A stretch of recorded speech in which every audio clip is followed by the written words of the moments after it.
wabarakatuh. Kita lanjutkan materi kita minggu yang lalu. Terakhir kita sudah membahas bagaimana berakhirnya Portugis di ya. Kita lanjut sekarang kedatangan bangsa-bangsa Spanyol ya. Kita lanjutkan dengan bangsa Barat yang datang ke Nusantara, bangsa Spanyol sekarang. Bangsa Spanyol ini berkuasa kurang lebih ya selama 8 tahun. Jadi tahun 1521 sampai 1529. Kalau kalian masih ingat, masuknya itu melalui Filipina sampai ke Maluku yang dipimpin oleh Kapten Sebastian Delcano. Kedatangannya disambut sangat baik oleh Kesultanan Tidore.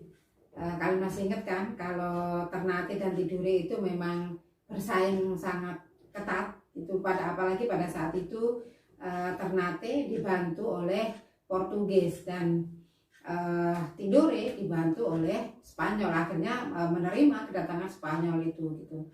Oke. Nah, karena kedatangan bangsa Spanyol itu, Portugis itu merasa terancam, merasa terancam.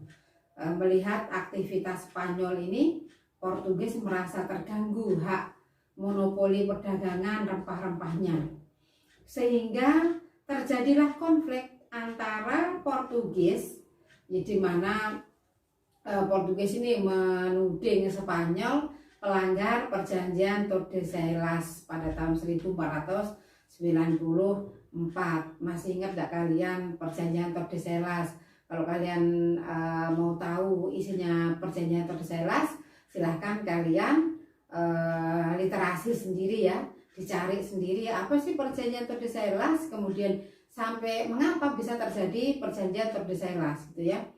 Nah, karena terjadi konflik tersebut, maka lalu itu ditandatangani perjanjian Saragossa antara Spanyol dan Portugis ini pada tanggal 22 April 1529. Ini antara Portugis dan Spanyol untuk menyelesaikan urusan mereka.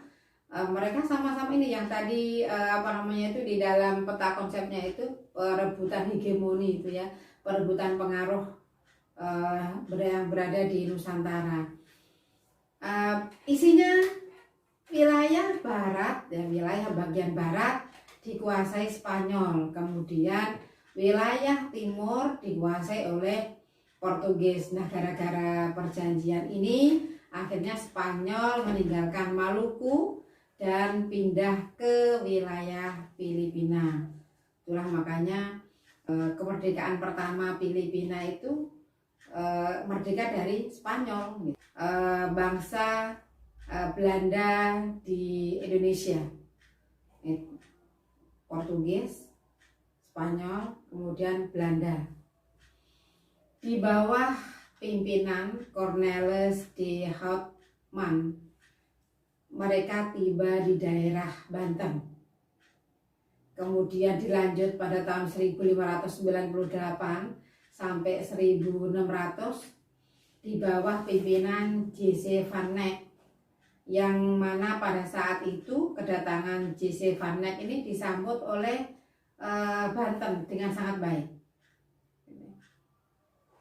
Kenapa? Karena saat itu Banten memang tengah konflik dengan Portugis, sehingga kedatangan bangsa Belanda ini diharapkan dapat menjadikan sekutu bagi Banten untuk melawan Portugis. Hal ini tentu sangat senang Belanda ya, pucuk dicinta ulam pun tiba. Itu tidak usah bersusah payah ya, ada yang nyambut gitu ya, ada yang membutuhkan bantuannya, ada yang membutuhkan tenaganya, sehingga ini lumayan, ini nggak perlu capek-capek mencari pengaruh ini gitu kan, langsung menanamkan pengaruhnya di situ, menanamkan jasanya di situ gitu. Padahal orang Banten nggak tahu ini bekerja sama dengan siapa dia ini gitu ya, yang pada akhirnya hanya akan menguntungkan Belanda tapi merugikan orang-orang Banten gitu ya.